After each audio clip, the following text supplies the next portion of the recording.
अस्सलाम वालेकुम नाज़रीन, लाइव विद आदिल शाज़ेब के साथ मैं हूं आपका मेज़बान। नाज़रीन, आज़ाद कश्मीर में तकरीबन बताया ये जा रहा है कि 35 से 40 हज़ार लोग जो हैं वो सरापा एहतजाज हैं। उनके जो मुतालबात हैं वो भी आपके सामने आ चुके हैं और आज वज़ीर-ए-आज़म शहबाज शरीफ ने इस मामले पर एक हंगामी इजलास भी बुलाया और कहा ये जा रहा है कि ये मामला जो है वो जितना जल्दी हो सके, हुकूमत की कोशिश ये है कि ये एहतजाज ख़त्म हो जाए। लेकिन ये मामला इस नहज तक पहुंचा कैसे कि मामलात जो हैं वो वहाँ की हुकूमत से आउट ऑफ कंट्रोल हो चुके हैं और कुछ इत्तलात ये भी हैं कि तकरीबन 1 साल से ये मुज़ाहरे जो हैं वो आहिस्ता-आहिस्ता हो रहे थे और अवाम को ज़ाहिर बात है जो उनके मुतालबात हैं वो कंसर्न्स अपनी जगह मौजूद थे। तो ये इन 1 साल में ये जो मुज़ाहरे वगैरह हैं या जो उनके मुतालबात हैं, उन्हें क्यों एड्रेस नहीं किया गया? अब वे फॉरवर्ड क्या है?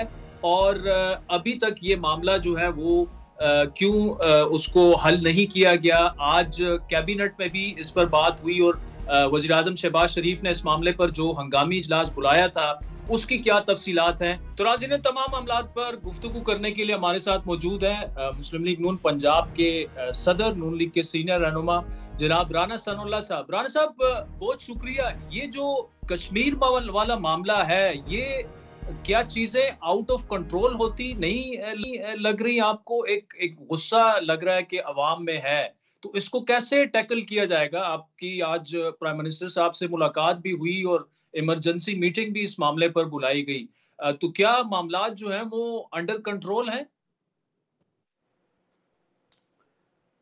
देखिए, इसमें जो आज़ाद कश्मीर की हुकूमत है, उनके मामलात में हमको गैर ज़रूरी जो है वो दखल अंदाज़ी या उसके ऊपर कोई इज़हार राय न करना चाहते हैं, ना हमें करना चाहिए। लेकिन एक ऑब्ज़र्वेशन के तौर पे है कि ये इशू जो है वो तकरीबन को वहाँ से 1 साल से जो है ये चीज़ें जो हैं वो चल रही थी। तो इन पे बहुत पहले तवज्जो दी जानी चाहिए थी और इन चीज़ों को रिज़ॉल्व करना चाहिए था। तो ये आहिस्ता-आहिस्ता करते करते जो है ना वो चीज़ें जो है वो एग्रीवेट हुई हैं और फिर इनकी इंतहा थी जो वाक़यात पिछले 2 दिन में हुए हैं। तो आज वज़ीर-ए-आज़म साहब ने इसके ऊपर बड़ी कॉम्प्रिहेंसिव मीटिंग ली है और इसमें इंतज़ामी और यानी जो मुतालबात को पूरा करने वाला पहलू है, दोनों से जो है वो पूरी तरह से वो आगाह भी हुए हैं और इस बारे में आज़ाद कश्मीर के प्रेसिडेंट और प्राइम मिनिस्टर साहब की जो रिकमेंडेशंस थी, उनमें से बहुत सारियों के साथ उन्होंने इत्तफ़ाक़ किया है। तो उम्मीद है कि आने वाले दिनों में ये मामला जो है ये रिज़ॉल्व हो जाएगा। तो राणा साहब, इस तरह का हमने मतलब कोई ऐसी प्रेसिडेंस है नहीं। आज़ाद कश्मीर के लोग जो हैं काफ़ी लॉ एंड ऑर्डर को समझने वाले, और इस तरह का ये जो प्रोटेस्ट है, ये रिफ्लेक्ट क्या कर रहा है कि क्या अब अवाम जो हैं वो वाक़ई मतलब इकोनॉमिकली इतने ज़्यादा दीवार से लग चुकी हैं, ख़ानदान के ख़ानदान, तो क्या उस जानिब भी ये इशारा है कि सोसाइटी में शायद एक जो है वो गुस्सा भी है और बेचैनी सी भी हमें रिफ्लेक्ट हो रही है? ये चीज़ें हो सकती हैं, लेकिन इसमें कुछ और दूसरे पहलुओं के ऊपर भी जो है वो देखा जा रहा है, हुँ, हुँ। जिसके मुतल्लक बात करना जो है वो क़ब्ल अज़ वक़्त होगा। लेकिन ये जो वायलेंस हुई है, इसको मेरी नाक़िस राय में मैनेज किया जाना चाहिए था और इस हद तक बात नहीं बढ़नी चाहिए थी। और इसमें अगर थोड़ा-सा दिक्कत नज़र से काम लिया जाता, हुँ, तो मेरा ख़्याल है कि मामलात शायद इस हद तक ख़राबी को ना पहुँचते। हुँ। ठीक। तो रान साहब, इसको क्या इससे भी जोड़ा जा सकता है कि देखिए ऑलरेडी तहरीक इंसाफ जो है, वो बताया तो ये जाता है कि वो खुद को बंद गली में ले गए हैं। अब वो मुज़ाकरात आपसे करना ही नहीं चाहते, वो आर्मी चीफ और डीजीआईएसआई का कह रहे हैं कि उन्हीं से मुज़ाकरात होने हैं। फ़ौज उनके साथ बैठने के लिए और मुज़ाकरात के लिए तैयार नहीं है। तो ये जो पूरा ये राना साहब कैसे ये सॉर्ट आउट होगा? अब रिस्पॉन्सिबिलिटी जो है वो तो हुकूमत वक़्त की बनती है। ठीक है, वो बैठना नहीं चाहते आपके साथ, लेकिन मामलात को अच्छी जानिब ले जाना और दुरुस्त जगह पे ले जाना जो है ज़्यादा ज़िम्मेदारी हुकूमत की बनती है। तो इसका राना साहब क्या वे आउट हो सकता है और क्या होना चाहिए? देखिए, इसका वे आउट जो है वो तो एक ही है। एक पार्लिमानी जमहूरी सिस्टम में या एक जमहूरियत में डायलॉग के बगैर जो है वो आप मामलात को तय कर सकते हैं। इसके अलावा कोई और तरीका ईजाद ही नहीं हुआ आज तक। हुँ, और जमहूरियत में कायदे हिस्ब इख्तलाफ और कायदे अवान, हिस्ब इक़्तिदार और हिस्ब इख्तलाफ जो है वो गाड़ी के दो पहिए तस्वर होते हैं। उनके बगैर जो है वो गाड़ी चल नहीं सकती। तो इसके अलावा तो कोई और तरीका अभी तक ईजाद नहीं हुआ। लेकिन बदकिस्मती ये है कि ये कौम की बदकिस्मती है, मुल्क की बदकिस्मती है कि एक ऐसा बंदा जो है वो आन वारद हो गया है, वो मुसल्लत हो कर दिया गया या हो चुका है, जो एक जमहूरी लीडर के तौर पे, जो एक पॉलिटिकल पार्टी के तौर पे पार्लियामेंट में मौजूद है, जमहूरी प्रोसेस में मौजूद है, लेकिन वो पार्लियामेंट और जमहूरी प्रोसेस के ऊपर यकीन नहीं रखता। वो उसकी नेगेशन चाहता है।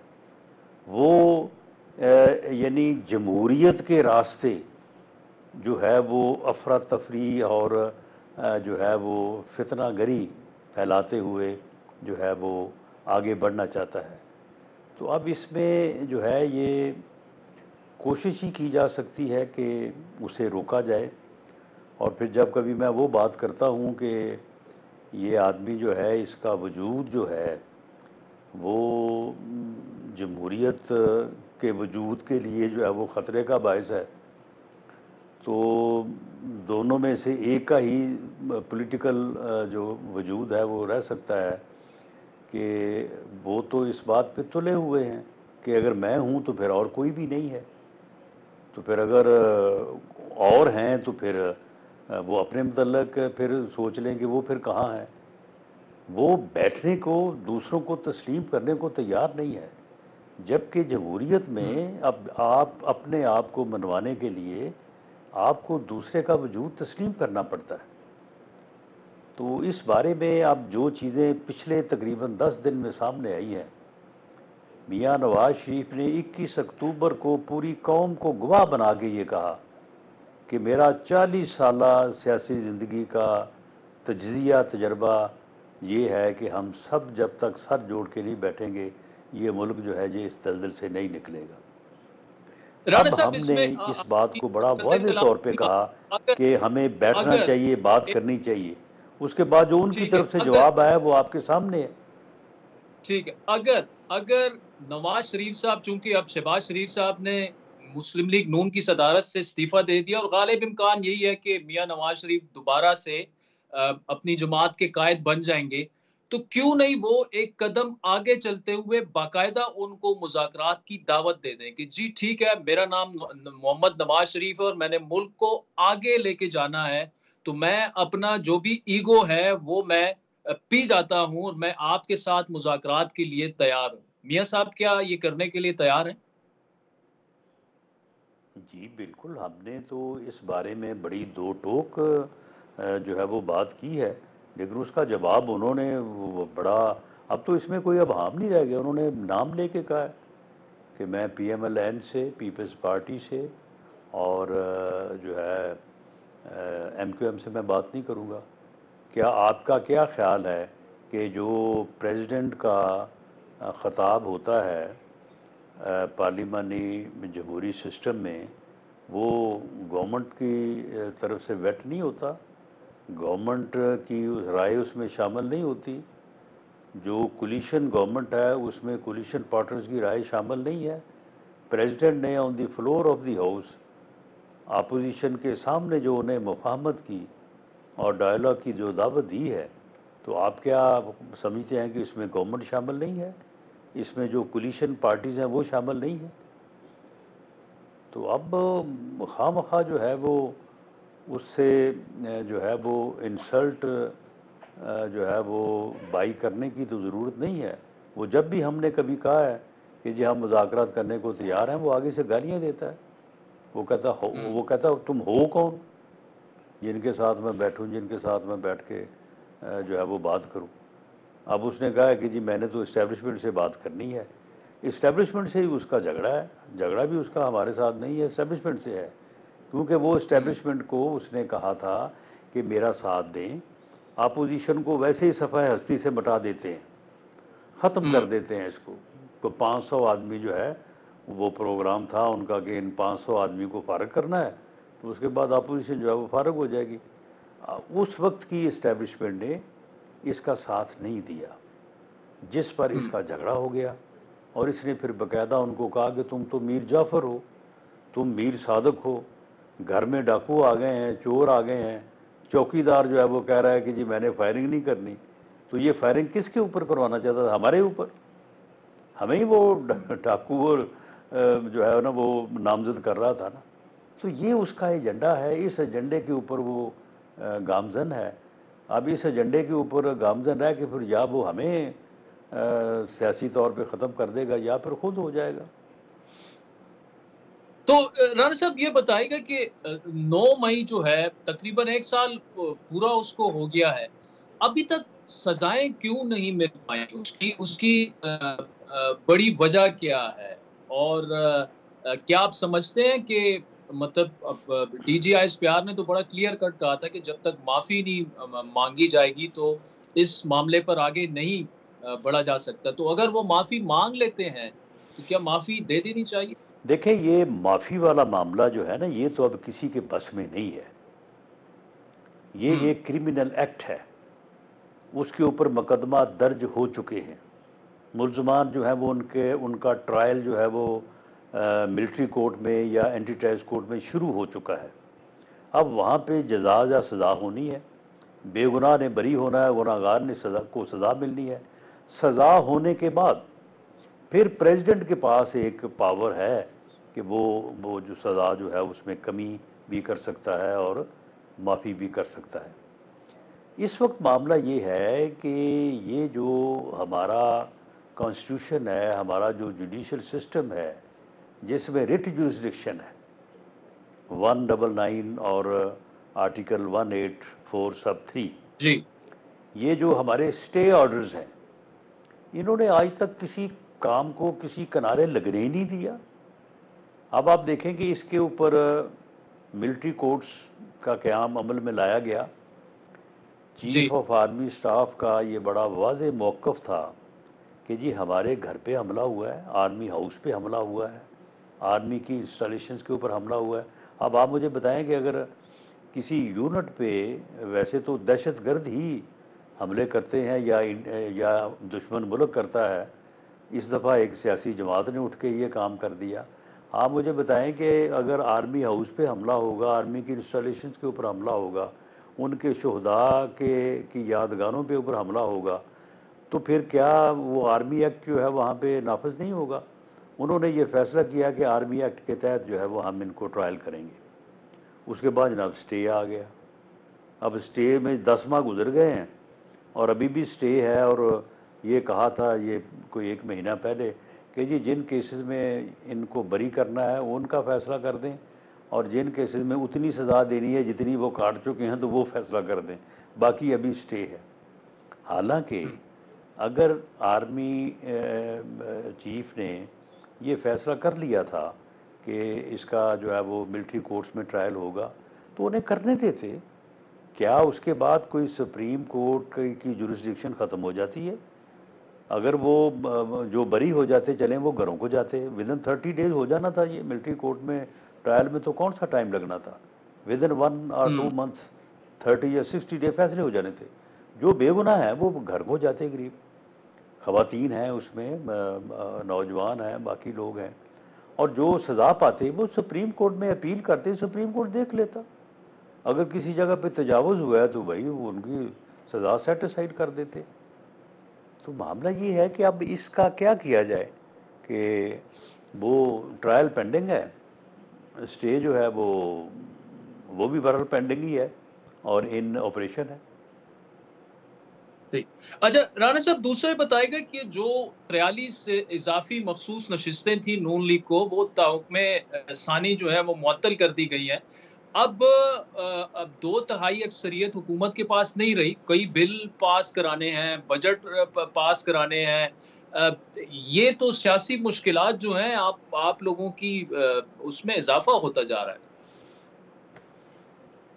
नहीं, कोई मुश्किलात में इजाफा नहीं हो रहा। बजट, हुँ, कानून, बिल पास कराने के लिए कतई हमें 2/3 मेजॉरिटी की ज़रूरत नहीं है। सिंपल ठीक। मेजॉरिटी की ज़रूरत है और सिंपल मेजॉरिटी जो है वो कोलिशन पार्टनर्स की जो है वो बड़ी कंफर्टेबल है। तो हुँ, उसमें हमें कोई ठीक। मुश्किल नहीं है।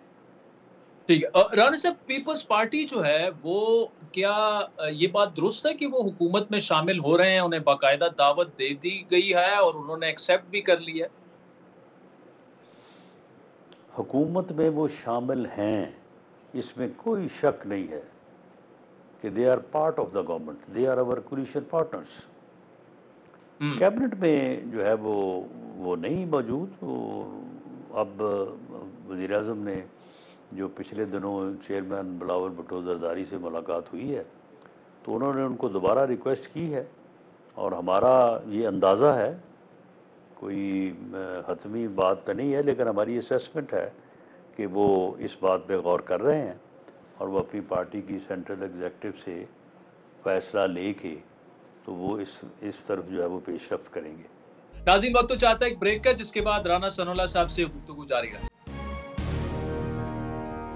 वेलकम बैक मुस्लिम लीग नून पंजाब के सदर राणा सनाउल्लाह साहब हमारे साथ मौजूद हैं। राणा साहब एक मुझे आप तज़िया भी दे सकते हैं और जवाब भी आपका बड़ा इस पे इम्पोर्टेंट होगा कि फरवरी के इंतखाबात में अगर देखा जाए और असेसमेंट की जाए, तो पीपल्स पार्टी ने ज़्यादा गेन किया है आपकी पार्टी के मुकाबले में। आपके बड़े अहम-अहम रहनुमा हार भी गए। पीपल्स पार्टी देखें ना 2 सूबों में हुकूमतें हैं, 2 गवर्नर्स उनके पास आ गए हैं। सदर ज़रदारी साहब जो हैं ऐवान सदर में एक दफ़ा फिर बैठ गए हैं और इस वक़्त काबीना के जो भी फैसले हैं उसकी सारी ज़िम्मेदारी जो है मुश्किल फैसले और उनकी वो सारी की सारी आप पर आई।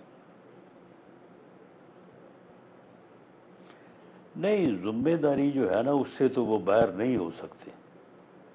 हुँ, ये बिल्कुल साबित है और ये उन्हें भी मालूम पड़ गया है कि गवर्नमेंट का क्रेडिट और डिसक्रेडिट इसमें वो बिल्कुल जो है वो शामिल होंगे। बाकी जहाँ तक इस बात का तल्लक है कि उन्होंने जो पोजीशंस आइनी पोजीशंस ली हैं, तो बहरहाल वो ठीक है। उसमें कोई ऐसी बात भी नहीं है कि वो हमने लूज़ किया है।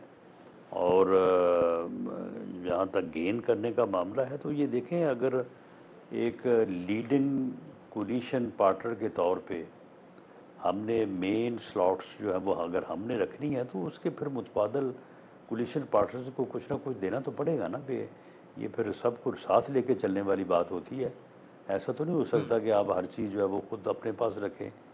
तो जिनके वोटों से आप बने तो उनको जो है वो आप बिल्कुल अलहदा कर दें, ऐसा तो मुमकिन नहीं है। ठीक।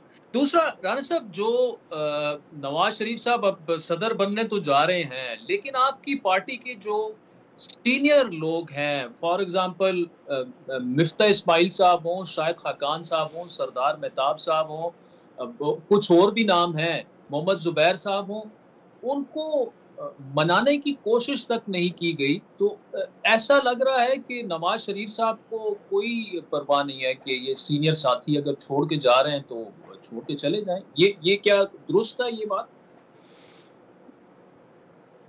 ऐसा नहीं है। जी। परवाह ना होने वाली बात भी नहीं है और उन लोगों का बड़ा एहतराम है हमें आज भी। लेकिन ये है कि अगर एक आदमी ये फ़ैसला करे कि जी मैं जो है वो अपनी अपनी जमात बनाना चाहता हूँ, तो हमें क्या हक़ हासिल है कि हम वहाँ पे डंडा लेके खड़े हो जाएंगे, जी नहीं हमने आपको नहीं बनाने देनी। जब आइन और कानून उनको ये हक देता है तो हम ये तो कह सकते हैं कि भाई अभी पॉलिटिकल पोजीशन ऐसी नहीं है कि किसी नई पार्टी की स्पेस जो है वो बन सके। और ये मेरी एक ज़ाती राय है और मैं इसके ऊपर उन दोस्तों से भी कभी बात हो तो बात की है। हाँ, लेकिन उनका एक अपना ख्वाब है, वो समझते हैं कि वो पार्टी बनाएंगे और बड़े कामयाब होंगे। तो ठीक है, उनको अपनी किस्मत आजमाने का हक होना चाहिए। लेकिन राणा साहब, क्या आप समझते हैं कि मियाँ साहब को एटलीस्ट एक कदम आगे बढ़कर उन्हें एंगेज करना चाहिए कि देखिए, पॉलिटिकल पार्टी अगर बन रही है तो नुकसान थोड़ा बहुत सही, लेकिन होगा तो मुस्लिम लीग नून को ही ना। वो देखें, वो कहते हैं ना कि जो घर के लोग हों ना, तो उनको जो है वो आजमाया नहीं जाता, उनके मतलब वैसे ही पहले ही मालूम होता है। तो मियाँ साहब को भी अंदाज़ा है और हमें भी अंदाज़ा है कि उन्होंने जब ये फ़ैसला कर लिया है तो वो इस फ़ैसले के ऊपर अमल दरामद करेंगे। ये फ़ैसला उन्होंने काफ़ी पहले का किया हुआ है, अब ऐसा ऐसा जो है अनफोल्ड हो रहा है। तो इसमें हम खामखा उनको उनको भी एम्बेरस करें, ख़ुद भी एम्बेरस हों। तो लेकिन जो उन्होंने फ़ैसला किया है, मेरी अपनी ज़ाती असेसमेंट ये है कि वो उसके ऊपर अमल करेंगे वो। ठीक। राणा साहब, आखिर में बताइएगा कि अब चैलेंजेस बहुत ज़्यादा हैं, मईशत से लेकर और सियासत तक जो है, मतलब पॉलिटिकल इंस्टेबिलिटी जो है वो अभी तक उस तरह से ख़त्म नहीं हो पा रही। इस चैलेंजिंग वक़्त में क्या आप समझते हैं कि मुस्लिम लीग नून की गवर्नमेंट जो है वो डिलीवर कर पाएगी? There is no other option.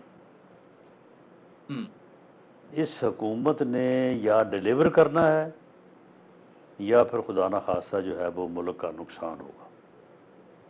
There is no other way, क्योंकि जो अदर वे है उसके ऊपर तो ये पिछले 2 हफ्ते बात हो के तो अब बात वाज़ेह हो गई है कि जी उसने तो बाज नहीं आना। उसने तो वही बात जो अक्टूबर 2011 से उसने शुरू की है, वो आज 2024 आ गया, 13 साल हो गए हैं। तो हुँ, उसने तो उसी बात पे कायम रहना है। और वो जो चाहता है, जो पार्लियामेंट के अंदर से इनकलाब लाना चाहता है, वो तो होगा नहीं। हुँ, जमहूरियत में बतदरीज थ्रू एवोल्यूशन जो है वो मामलात बनते और बेहतर होते हैं। कभी इनकलाब जो है ना वो जमहूरियत के ज़रिए से इनकलाब नहीं आता। तो वो इनकलाब लाने पे तुले हुए हैं जमहूरियत के ज़रिए से, तो ये तो आएगा नहीं। तो कामयाब तो फिर इसी गवर्नमेंट ने, इसी पार्लियामेंट ने, इसी सिस्टम में जो आपके सामने जो नज़म कायम हो चुका है इलेक्शन के नतीजे में, तो इसी ने कामयाब होना है, तो मुल्क ने कामयाब होना है। इसलिए मैं समझता हूँ कि सबको इस बारे में जो है वो अपनी जो है वो सर्विसेज भी देनी चाहिए और इस मुल्क को, पाकिस्तान को कामयाब करवाने के लिए अपना किरदार अदा करना चाहिए, क्योंकि ये मुल्क कामयाब होगा तो हम सब कामयाब हैं, वरना तो सबकी नाकामी हो जाएगी। तो का ये तासुर कितना दुरुस्त है कि 9 मई के बाद सियासी जमातों ने स्पेस खोई है, और इवन आपकी जो गवर्नमेंट है, फाइनेंस आपके पास नहीं है, कुछ अहम मिनिस्ट्रीज, इंटीरियर आपके पास नहीं है, तो आपकी गवर्नमेंट जो है उतना कंट्रोल आपका नहीं है जितना माजी में हुआ करता था। ये दुरुस्त है बात? देखें, एक तो मैं ये आपको बता दूं, आप अगर रूल्स आपने ज़रूर देखे होंगे जी, कि कैबिनेट जो है, कैबिनेट में मिनिस्टर्स होते हैं और कोलिशन गवर्नमेंट में तमाम स्टेक होल्डर्स की तरफ से जो है वो नुमाइंदगी होती है। लेकिन असल पावर जो है वो प्राइम मिनिस्टर के पास ही होती है, मिनिस्टर जी, भले कोई भी हो। He has to act on the player of the prime minister और चीफ मिनिस्टर। पावर जो है वो चीफ मिनिस्टर के पास है, प्राइम मिनिस्टर के पास है। तो इसलिए ये कोई चीज़ें मैटर नहीं करती कि कौन सी बात चीज़ किधर है और किधर जो है वो नहीं है। तो मामला ये है कि ये तो गवर्नमेंट ने एक टीम के तौर पे वर्किंग करनी है और डिलीवर करना है। तो ये फेलियर जो है, ना ये फेलियर इंडिविजुअल होगा ना ये कामयाबी इंडिविजुअल होगी, ये कलेक्टिव रिस्पॉन्सिबिलिटी, कलेक्टिव सक्सेस और कलेक्टिव फेलियर होगा। राणा साहब, thank you so much for joining us. नाज़रीन, चाहता है एक ब्रेक का, जिसके बाद आपसे दोबारा मुलाकात। वेलकम बैक नाज़रीन। ब्रेक से पहले राणा सनवर साहब की तफसीली गुफ्तगू आपने सुनी, जो इस वक्त एक अहम मामला है। मुल्क जो है सियासी अदम इस्तेकाम खत्म होने का नाम नहीं ले रहा, और वे फॉरवर्ड पाकिस्तान के लिए यही है कि तमाम सियासी जमातें आपस में बैठकर इन मामलात को हल करें। लेकिन तहरीक इंसाफ जो है वो डायलॉग नाम की कोई चीज जो है वो उनकी डिक्शनरी में नहीं है। वो मुज़ाकरात तो करना चाहते हैं, लेकिन मिलिट्री लीडरशिप से करना चाहते हैं, और फौज जो है वो किसी सूरत बैठने के लिए नहीं तैयार तहरीक इंसाफ से। अब तहरीक इंसाफ जो है वो ये समझती है कि चाहे मुस्लिम लीग नून हो, पीपल्स पार्टी हो या MQM हो, उनके साथ वो बैठने के लिए बिल्कुल नहीं तैयार। तो ये डेडलॉक जो है ये कैसे खत्म होगा? क्या नवाज शरीफ जो है वो कोई किरदार अदा कर सकते हैं, जो कि राणा सनाउल्लाह साहब की बकौल वो बिल्कुल इसके लिए तैयार हैं, एक कदम आगे बढ़ने के लिए तैयार हैं। लेकिन सवाल फिर वही है कि तहरीक इंसाफ जो है वो नहीं चाहती किसी किस्म के मुज़ाकरात सियासी जमातों से करना। तो वे फॉरवर्ड क्या होगा, और क्या तहरीक इंसाफ की ये जो सियासत है क्या ये पार्टी के लिए नुकसानदेह साबित हो रही है या फायदा मंद साबित हो रही है, और मुल्क के बारे में क्यों नहीं इस वक्त सोचा जा रहा? तफसीली गुफ्तगू करेंगे। सीनियर सहाफी और तज्जियाकार आमिर ज़िया साहब हमारे साथ मौजूद हैं। आमिर ज़िया साहब, thank you so much for joining us. Tehreek Insaf जो है वो डायलॉग नहीं करना चाहती, सियासी जमातों के साथ बैठना नहीं चाहती। अब सियासत में से अगर आप डायलॉग निकाल लें तो बिल्कुल डेडलॉक हो जाता है, और ऐसा लग रहा है कि ये वाली सियासत जो है तहरीक इंसाफ को मजीद बंद गली में धकेल रही है। क्या ये बात दुरुस्त है कि इस तर्ज सियासत से तहरीक इंसाफ को नुकसान पहुंचा भी है और मजीद पहुंच सकता है? देखिए आदिल, आपने बिल्कुल दुरुस्त फरमाया कि सियासत में जो है गुफ्तगू बहुत जरूरी होती है, और सियासतदान अगर आपस में गुफ्तगू नहीं करेंगे तो कौन करेगा? गुफ्तगू के जरिए ही जो है आप बंदकली से निकल सकते हैं। लेकिन हमें समझना पड़ेगा पाकिस्तान के मखसूस हालात को, और हमें समझना पड़ेगा कि PTI किस नहज से आके चीजों को देख रही है। PTI का कहना यह है कि जी हम पीपल्स पार्टी और नून लीग से गुफ्तगू नहीं करेंगे, MQM से गुफ्तगू नहीं करेंगे, बल्कि उसकी जगह हम दीगर सियासी जमातें जो कि छोटी हैं, इक़्तिदार से बाहर, उनसे करेंगे, और मसले के हल के लिए हम एस्टेब्लिशमेंट से बात करेंगे। यानी कि वो समझते हैं कि अगर हम एस्टेब्लिशमेंट का दरवाजा खटखटाएंगे तभी हमें रिलीफ मिल सकती है। अब उनका ये तज्जिया गालिबन इस बात पर है कि जी जब इनके खिलाफ पूरा मूव हुआ था PDM का, तो PDM की जमातों ने बराह रास्त एस्टेब्लिशमेंट ही से पसे पर्दा बात की थी।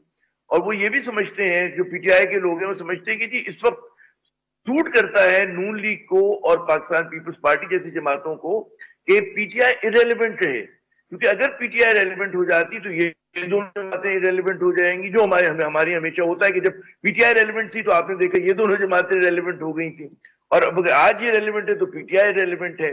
तो हमारी जो मखसूस सियासत है उसमें ये कोई दरवाजा गलत नहीं खटखटा रहे। अब ये बिल्कुल अलग बात है कि जो इस्टेब्लिशमेंट है वो 9 मई को या इनकी जो दीगर उन पे इल्जामात हैं उनको भुलाने के लिए, माफ करने के लिए तैयार नहीं है। और फिलहाल यकीनन ये लगता है, बज़ाहिर ये लगता है कि कोई गुफ्तगू शुनीद नहीं होगी, क्योंकि ये लोग जितना इंडिकेशन PTI करी वो यही करी कि जी हमें बात इस्टेब्लिशमेंट से करनी है, कमेटियां उसके लिए बनाई जा रही हैं, नए लोगों को नामजद किया जा रहा है, लेकिन इस्टेब्लिशमेंट का बड़ा भरपूर दो टोक मौकफ है। लेकिन क्या आज से 6 महीने बाद, 2 महीने बाद, साल भर बाद भी यही मौकफ होगा या उसमें तब्दीली आ जाएगी? ये बिल्कुल एक अलग बात है, क्योंकि मुझे याद है कि 99 का जब फौजी इनकलाब आया था उस वक्त इसी तरह से पीपल्स पार्टी और नून लीग जो थे, आप तसव्वुर नहीं कर सकते थे कि लोग वापस आ जाएंगे, लेकिन 2007 में हमने देखा, उसके बाद इनका एहया हुआ। तो पाकिस्तान में कोई चीज हर पे आखिर नहीं होती। यकीनन इस वक्त एक बहुत बड़ी दीवार खलीज हायल है, फौज के दरमियान और पीटीआई के दरमियान बड़ी बदकिस्मती है, क्योंकि एस्टेब्लिशमेंट जो होती है वो रियासत की होती है, तमाम लोगों की होती है, तमाम सियासी जमातों की होती है, किसी एक जमात की नहीं होती, ना किसी के खिलाफ होती है ना हक में होती है। तो ये जो एक टसल है मेरे ख्याल में बड़ी सेल्फ डिफीटिंग टसल है, और यकीनन पीटीआई को उसका बहुत नुकसान हुआ है। इनकी हिकमत अमली अभी तक कामयाब नहीं हुई है। जब इन्होंने हमला किया इस्टेब्लिशमेंट पे, आप याद करें, तनकीद की, तो उसमें इनको ज्यादा नुकसान हो। अगर इस तरह सब्र तहम्मुल का मुजाहरा करते तो जितनी मुश्किल में आज हैं गालिबन उतनी मुश्किल में ना होते। जी आदिल। अच्छा, मुझे आमिर साहब ये बताइएगा कि देखिए इस वक्त जो पीटीआई की जो एक सियासी स्ट्रेटेजी रही है, उन्होंने लिटरली ये बिल्कुल साफ दो टोक में ये कह दिया है कि हमारा जो हमारी लड़ाई है वो इस्टेब्लिशमेंट से है, सियासी जमातों से हमारी लड़ाई है ही नहीं। और मेरे ख्याल में है भी ऐसे, लेकिन हमने ये देखा कि पिछले 70-75 सालों में जो भी सियासी जमात जो है वो अगर इस्टेब्लिशमेंट से लड़ी है, टकराव की तरफ गई है, तो उन्हें सियासी तौर पर नुकसान हुआ है। अब पीटीआई जो है, आप समझते हैं कि साल 2 साल में पॉलिटिकल कमबैक करने में कामयाब होगी, और इसका मतलब ये है कि ये तो फिर इस्टेब्लिशमेंट की शिकस्त होगी? इसको शिकस्त तो पता है कि उसमें जिमरे में नहीं देखना चाहिए। जब नवाज शरीफ साहब पे तैयारा हाईजैकिंग का केस था, उसके बाद उनकी वापसी हो गई, या एक जमाने में सिक्योरिटी रिस्क कहा जाता था पीपल्स पार्टी को, उसकी वापसी हो गई। तो अगर फर्ज करें कि कहते ना कि मेंडिंग ऑफ वेज हो जाते, तो किसी की फतह और शिकस्त नहीं होती। जिस चीज की मुल्क को जरूरत होती है वो चीज होनी चाहिए असूली तौर पे। मैंने जैसे पहले अर्ज किया कि इस्टेब्लिशमेंट और सियासतदानों को बाहम मिलके चलना चाहिए, जो मेन स्ट्रीम हमारी पोलिटिकल पार्टीज होती हैं, और दुनिया भर में यही तरीका है। आपको बैन अवी चीजों का तजर्बा भी है, आपने बीबीसी में काम किया है, कि जब तक साथ नहीं चलते उस वक्त तक मुल्क आगे नहीं बढ़ता। हमारा वाहिद बदकिस्मत मुल्क है कि हर सियासी जमात अपनी नाकामी का मलबा जो है एस्टेब्लिशमेंट पे डालती है। हर मेन स्ट्रीम जमात, चाहे वो पीपल्स पार्टी हो, चाहे नून लीग हो, और अब पीटीआई है ना, तो उसको मैं समझता हूँ कि इजी पंचिंग बैग भी बनाया हुआ है एक तरह से एस्टेब्लिशमेंट को। तो असूली तौर पे ये कोई मिच्योर रवैया नहीं है। उसी तरह से इस्टेब्लिशमेंट को भी जरूरत है कि नजर सानी करे कि क्या वजह है कि बार बार वो तनाज़ों की जद में आ जाती है। क्योंकि देखो, पाकिस्तान का जो सबसे मजबूत इदारा है, सबसे मुनज़्ज़म इदारा है, और बड़ा सेल्फ रिस्पेक्टेड इदारा है, उसको और एक मकबूल सियासी जमात को एक दूसरे के मद्दे मुकाबिल नहीं होना चाहिए। बहुत सेल्फ रिपीटिंग चीज है। इनमें एक मतलब है वर्किंग रिलेशन होना चाहिए, और सियासत जो है वो सियासतदान कर रहे हो। तो मेरे ख्याल में सबको जो है कि स्टेप बैक करने की जरूरत है। पाकिस्तान के बारे में सोचने की जरूरत है कि हम लोग इस सियासी इद्दत को कितना बढ़ाएंगे, महाजारी को कितना बढ़ाएंगे, और हमें अब रिजॉल्व करना है चीजों को। यकीनन जिन लोगों ने उसमें जराइम में मुलव्वस, उनका एहतसाब होना चाहिए, जिसने हमला किया उनका एहतसाब होना चाहिए। 9 मई के वाकयात के तनाजुर में बात करूं, लेकिन साथ साथ कहीं से कोई बीच की राह भी निकलनी चाहिए, ताकि पाकिस्तान जो है, हमारा वतन जो है, वो आगे बढ़ सके। आमिर ज़िया साहब, thank you so much for joining us. नाज़रीन, ब्रेक के बाद ये गुफ्तगू जारी रखें। वेलकम बैक नाज़रीन। आमिर ज़िया साहब हमारे साथ मौजूद है, और पाकिस्तान की मौजूदा जो सियासी सूरत हाल है, जो कि एक डेडलॉक है, इसके वे फॉरवर्ड पर और इसके खात्मे पर गुफ्तगू करने के लिए हमारे साथ आमिर ज़िया साहब मौजूद हैं। आमिर ज़िया साहब, एक तजवीज ये भी है कि नवाज शरीफ साहब जो है अपनी पार्टी के एज ए सदर टेक ओवर कर रहे हैं, तो क्यों ना वो एक कदम आगे बढ़े और बाकायदा मुज़ाकरात की पेशकश करें। लेकिन किसी सूरत अगर तहरीक इंसाफ बैठने के लिए नहीं तैयार, और फौज ने तो साफ कह दिया है कि हम किसी के साथ बैठने के लिए नहीं तैयार जब तक कि माफी नहीं मांगी जाएगी 9 मई के मामलात पर, तो इसका मतलब तो ये हुआ कि फिर हमें डेडलॉक ही नजर आ रहा है। कोई उम्मीद की कोई किरण नहीं है कि ये पॉलिटिकल स्टेबिलिटी की वापस लाने के लिए कोई कुछ करने के लिए तैयार हो रहा है या नहीं हो रहा। ये आप बिल्कुल दुरुस्त फरमा रहे हैं कि पाकिस्तान की सियासत बंगली में है। हमें ये भी समझना चाहिए एक बात, कि नून लीग को और पीपल्स पार्टी को ये सूट करती है। उनको सूट करता है कि पीटीआई आउट ऑफ फेवर रहे। ठीक है ना, कि अगर कोई ये समझता है कि जी ये लोग इनको रास्ता देंगे, मैं नहीं समझता। ये अपने इंटरेस्ट को जर्ब नहीं लगाएंगे, क्योंकि इनकी जो पूरी वो है ताकत है उसी बात पर है कि जी क्योंकि पीटीआई जो है मुश्किल में है, क्योंकि ये दोनों जमातें उस तरह की अवामी मकबूलियत नहीं रखती अपनी पॉकेट्स के से निकल कर। अच्छा, दूसरी तरफ एस्टेब्लिशमेंट ने अपना मौक़िफ़ बड़ा दो टोक अंदाज में बयान कर दिया है, तो इसलिए मुझे कोई फौरी तौर के ऊपर आने वाले हफ्तों में या आप कहें महीनों में आपको इमीडिएट फ्यूचर में नजर नहीं आता कोई ब्रेक थ्रू हो, लेकिन अनहोनी बात हो जाती है। मैं आखिरी बात कहूंगा, मैं समझता हूँ अहम है कि बाज़ औक़ात विद इन द कंट्री हमेशा ऐसी कुव्वतें होती है जो मीडिएट कराती हैं। बाज़ अगर ये चीजें अब इस वक्त कोई हर आदमी जो है इस वक्त हर फोर्स जो है वो मुतनाज़ा बनी हुई है, वो प्लेयर वो एक उसके अंदर है, मतलब है महाजराई की जद में है खुद। तो क्या कोई हमारे जो बैरूनी ममालिक के दोस्त हैं वो की मदद कर सकते हैं इस डेडलॉक को खत्म कराने में? सऊदी अरब मदद करे हमारी, चीन मदद करे। मैं इसलिए कह रहा हूं कि आप याद करें 99 में भी जब कू आया तो इनको नवाज शरीफ को रास्ता दिया था तो हमारे दोस्त ममालिक ने दिया था। तो बाज़ औक़ात जब खुद लोकल प्लेयर्स अनेबल हो, वो बिल्कुल मुश्किल का शिकार हो मसले हल करने के, तो दोस्त ममालिक को करना चाहिए, क्योंकि पाकिस्तान जो है केओस का इस पूरी मतलब महाजारे के मुतहम्मिल नहीं हो सकता। खुदा ना खास्ता हम मुसलसल डाउन द हिल जा रहे हैं भाई, माशी एतबार से जा रहे हैं, सियासी एतबार से जा रहे हैं, लोग डिसल्यूजन हो रहे हैं, तो चीज से निकलने की जरूरत है।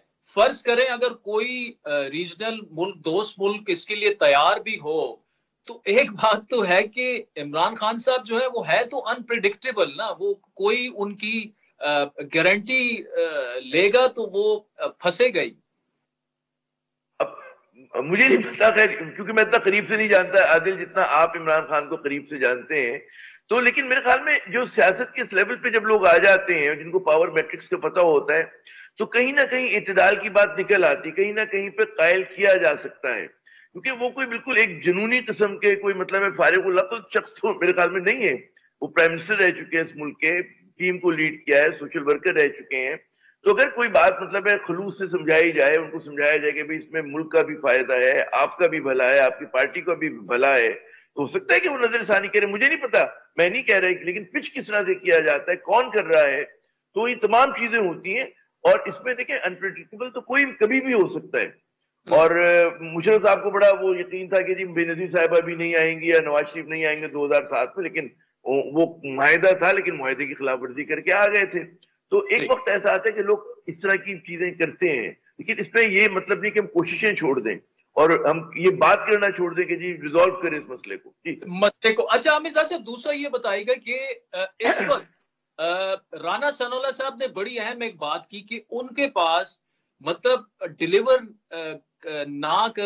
डिलीवर करने के अलावा कोई ऑप्शन ही नहीं रह गया। इस वक्त जो मुल्क जहां पर खड़ा है, एक तो क्या इकोनॉमिकली कुछ इशारिये वगैरह तो बेहतर हो रहे हैं, क्या आप समझते हैं कि मौजूदा जो सेटअप है, चूंकि एस्टेब्लिशमेंट और हुकूमत जो मौजूदा हुकूमत है काफी अच्छे पे है, SIFC बन गया है, फाइनेंस का मामला तकरीबन काफी हद तक उसमें जो मिलिट्री लीडरशिप का किरदार रहा है, सऊदी डेलीगेशन आया, ईरानी डेलीगेशन आया, शायद अभी मोहम्मद बिन सलमान भी आ रहे हैं, कुछ चीजें इस एंड पे आप समझते हैं कि अच्छी जाने जा सकती हैं? देखिए कोशिशें बहुत हो रही हैं, ख्वाहिश बहुत बड़ी बड़ी है, लेकिन हमारे मसाइल का कोई शॉर्टकट नहीं है उसका हल जो है। हम जितनी मुश्किल में फंसे हुए हैं उससे निकलने का कोई आसान हल नहीं है। कोई ऐसा नहीं कर रहा कि एकदम आके इन्फ्यूज कर देगा जी $2-4 बिलियन पाकिस्तान के लिए। पाकिस्तान को सरमायाकारी की तलाश है। अब सरमायाकारी के लिए क्या ऑब्जेक्टिव हालात हैं? क्योंकि देखिए ये नहीं हो सकता कि आप नए सरमायाकार को किसी और तरह से ट्रीट करें, पुराने को किसी और तरह से ट्रीट करें। ये नहीं हो सकता कि जो बैरूनी सरमायाकार अभी आया हुआ है वो कॉर्पोरेट टैक्स अगर 40% दे रहा है और वो अपना प्रॉफिट जो है रिपेट्रिएट नहीं कर सकता मुल्क से, और जिसको हाई इंटरेस्ट रेट में डील करना है, कॉस्ट ऑफ बिजनेस बहुत ज्यादा है, तो नए वाले को आप कैसे जो है एक इंसेंटिव देंगे? ये तो हकीकतें हैं ना। तो जो मेरी इत्तलात है कि जो सऊदी इन्वेस्टर्स आए थे उनमें से बात तो बिजनेस टू बिजनेस में ये कह रहे थे कि चलें छोड़ें आप हमारे मुल्क में आके इन्वेस्ट कर लें, वो पाकिस्तानियों को ये ऑफर कर रहे थे। तो अभी तक ये मैं बिल्कुल इस तरह की बात कर रहा हूँ कि सिर्फ एक बात रखें कि सिर्फ रेकोडेक का जो है हमारा, उसमें $1 बिलियन की यकीनन सऊदी एक सीरियसनेस है कि $1 बिलियन तक वो सरमायाकारी करें, और उसके अंदर उनकी संजीदगी है। उसके अलावा बाकी किसी चीज में अभी तक MOU तो छोड़ें, वो लेटर ऑफ इंटेंट तो छोड़ें, ड्यू डिलीजेंस तो छोड़ें, अभी तो MOU भी नहीं आ रहे हैं ना सामने। MOU तो कुछ भी नहीं होते हालांकि। तो अभी तक हर चीज हवा में है। तो हमें हकीकत से आंखें बंद नहीं करनी चाहिए। देखिए जो मुझे और आपको पता है पाकिस्तान की माशी मसले का और सियासी अदम इस्तेकाम का, जो पैसे लगा रहा होता है उसको तो ज्यादा पता होता है। तो वो कैसे लगाएगा जब उसको पता है कि यहाँ पे जूतियों में दाल बट रही है, यहाँ पे अदम इस्तेकाम है, यहाँ पे कॉस्ट ऑफ डूइंग बिजनेस ज्यादा है, इंटरेस्ट रेट ज्यादा है, कॉर्पोरेट टैक्स ज्यादा है, प्रॉफिट नहीं ले जा सकते, वो क्यों आएगा आपके पास? तो SIFC बड़ी पुरखलूस कोशिशें कर रही है, बड़ी अच्छी चीज है। मैं समझता हूँ बहुत इनकी मेहनत बावर अल्लाह करे हो, लेकिन उसके लिए इनको माहौल बनाना पड़ेगा, हालात ठीक करने पड़ेंगे, और वो चीजें फौरन नहीं होंगी। देखिए अगर सरमायाकारी आ भी गई ना, तो उसके आने में कम से कम 3 से 4 बरस लगते हैं। जब आपके यहाँ नई सरमायाकारी आती है, 80% जो होते हैं वो मशीनों के लिए होते हैं, 20% सिविल वर्क्स के लिए होता है, जो 2-3 साल में खर्च होता है। दूसरा आपके पास हल ये होता है कि आप प्राइवेटाइज कर दें कोई चीज, उससे आपको पैसे आ जाते हैं, तो आपका बैलेंस ऑफ पेमेंट आपका जो रिजर्व है वो इंप्रूव हो जाते हैं। तो अभी देखना है कि इंटरेस्ट मुझे कोई ज्यादा नजर नहीं आ रहा। ये मैं रियलिस्टिक बात कर रहा हूँ, मायूसी की बात नहीं कर रहा, लेकिन क्योंकि हम साहब we call spade as spade. जी आमिर जा साहब, thank you so much for joining us. नाज़रीन, आज के प्रोग्राम पर फीडबैक जरूर दीजिएगा। हमारा ट्विटर हैंडल है @आदिल शाज़ेब। इजाजत दीजिए, खुदा हाफिज।